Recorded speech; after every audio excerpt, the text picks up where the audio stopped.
आमचं कोकण जेवढं हापूस आंब्यांसाठी प्रसिद्ध आहे ना, तेवढंच काजूसाठी पण भरपूर प्रसिद्ध आहे बरं का. म्हणून त्याच काजूगरांपासून मी आज तुम्हाला कोकणात जी एक पारंपरिक डिश बनली जाते, काजूगरांचा हलवा, ती मी आज करून दाखवणार आहे. हा पारंपरिक पद्धतीने हलवा बऱ्याच ठिकाणी केला जातो आणि खूप मस्त लागतो. गणपतीला आणि इतर सणासुदीला हा हलवा आवर्जून केला जातो किंवा पहिल्या सीझनला जेव्हा काजूगर लागतात तेव्हा पहिल्या काजूगरांचा हलवा बनवून तेथील देवतेचा मान सन्मान करून नैवेद्य म्हणून दाखवला जातो आणि हा हलवा उपवासाला पण चालतो. तर नमस्कार, मी प्रेरणा तुमचं सर्वांचं माझ्या या यूट्यूब चॅनलवर परत एकदा अगदी मनापासून स्वागत करत आहे. आता आपण हलवा बनवायला सुरुवात करूया. तर सर्वप्रथम हे बघा, हे प्युअर चुलीत भाजलेले काजू आहेत. काजूचा हलवा बनवताना अशा प्रकारचे काजू घेतले जातात. जर तुमच्याकडे अशा प्रकारचे काजू अवेलेबल नसतील तर जे नॉर्मल काजू भेटतात साधेवाले, ते एका पॅनमध्ये घेऊन चांगले रोस्ट करून घ्यायचे आणि ते इथे वापरू शकता. तर ह्या काजूगरांची सालं बघा, अर्ध्या काजूगरांची सालं निघालेली आहेत आणि काही थोडेफार सालं काढायच्या आधी आहेत. तर ती मी व्यवस्थित सालं इथे काढून घेते. याची सालं पटकन निघतात, जास्त वेळ लागत नाही. काही काही असे असतात जे निघत नाहीत, ज्याला जास्त डिक असतो ते. बाकी हे पटकन निघतात आणि हे काजूगर असेच खायला पण खूपच टेस्टी लागतात. हा कोकणचा आमचा मेवा आहे. खूप मस्त लागतात काजूगर हे. तर अशा प्रकारे मी हे सर्व सोलून घेते काजूगर. इथे तुम्ही या हलव्यासाठी ओल्या काजूगरांचा पण वापर करू शकता, पण त्याची टेस्ट खूप वेगळी येईल.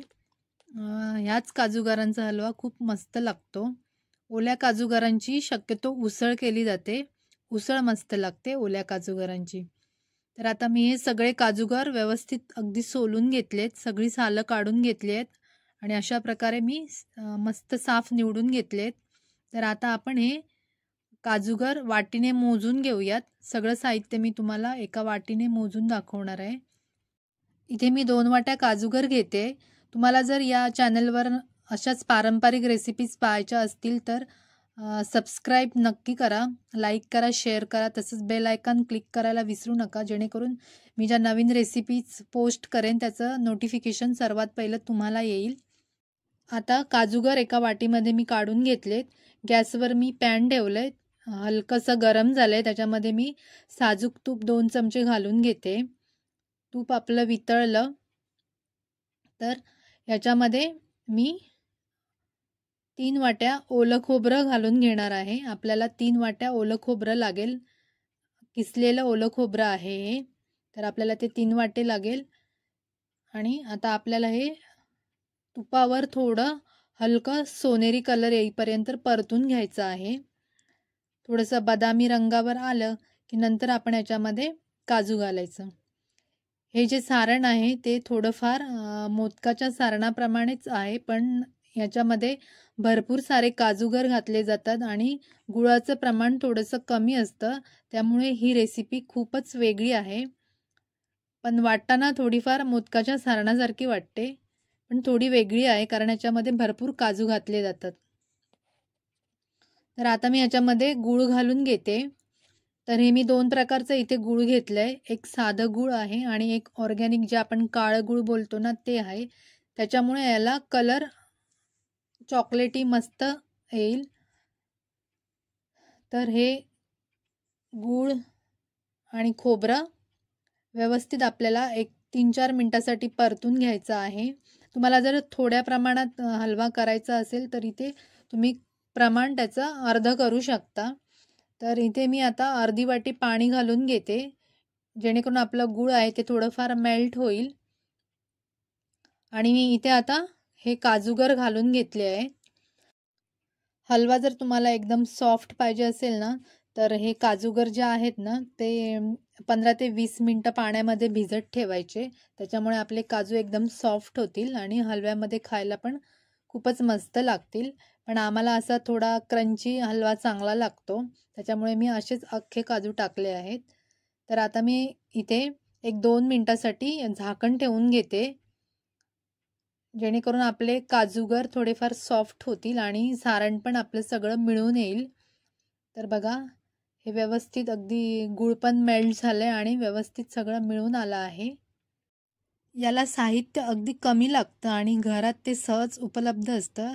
एवढी साधी रेसिपी आहे ही आणि अवघ्या काही मिनिटातच बनून तयार होतो हा हलवा.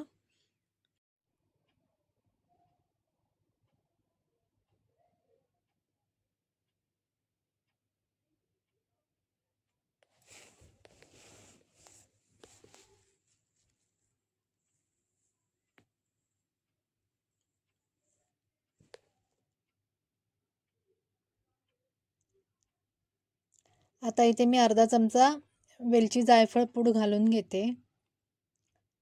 वेलची जायफळ पूडने खूप चांगला स्वाद येतो आणि वास पण चांगला येतो ह्या हलव्याला. आणि आता इथे मी अर्धी वाटी मिल्क पावडर घालून घेते. मिल्क पावडर घातल्यामुळे आपला हलवा अगदी शाही होणार आहे. ओरिजिनल रेसिपीमध्ये जी पारंपरिक रेसिपी आहे त्याच्यामध्ये मिल्क पावडर घातली जात नाही. मी इथे शाही बनवण्यासाठी आणि चांगली चव येण्यासाठी मिल्क पावडरचा वापर केला आहे. तुम्हाला जर अजून शाही पाहिजे असेल, ज्युसी पाहिजे असेल किंवा एकदम सॉफ्ट पाहिजे असतील काजूगर, तर इथे तुम्ही 1 वाटी दूध घालू शकता आणि 5 मिनिटासाठी मंद आचेवर ठेवून शिजवून घेऊ शकता. त्याच्यामुळे पण हलवा खूप छान लागतो. पण मला असा कोरडा कोरडा पाहिजे थोडा हलवा, म्हणून मी असा बनवते.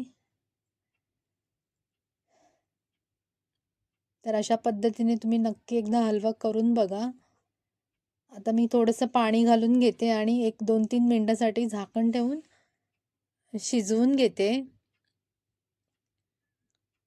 जेणेकरून आपला जो हलवा आहे तो व्यवस्थित अगदी मिळून येईल.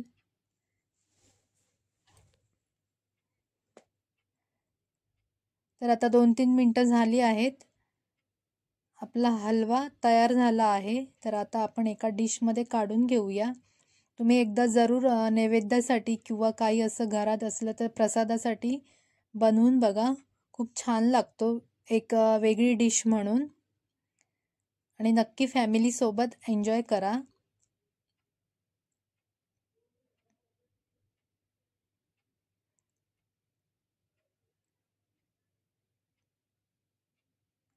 आता मी इथे थोडंसं वरून अजून तूप घालून घेते 2 चमचे, जेणेकरून त्याला हलव्याला शायनिंग पण मस्त येईल आणि तुपामुळे त्याची चवही वाढेल. हलव्याला एक चकाकी येते तुपामुळे.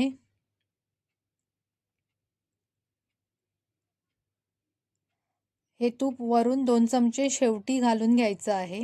तर आता आपला हलवा तयार झाला आहे. आता आपण प्लेटिंग करून घेऊया. तर मी असं प्लेटमध्ये काढून दाखवते तुम्हाला. बघा किती सुरेख झाला आहे, खूप मस्त लागतो. आता आम्ही हा हलवा खाऊन घेतो. तुम्ही पण खायला या. माझा पूर्ण व्हिडिओ पाहिल्याबद्दल मी तुमची खूपच आभारी आहे. तसेच माझे बाकीचे पण व्हिडिओ जाऊन बघा, खूप सुंदर व्हिडिओ बनलेले आहेत. परत भेटूया दुसऱ्या एका सुंदर रेसिपीसोबत. तुम्ही मात्र चॅनलला नक्की सबस्क्राईब करा. धन्यवाद. Thank you so much.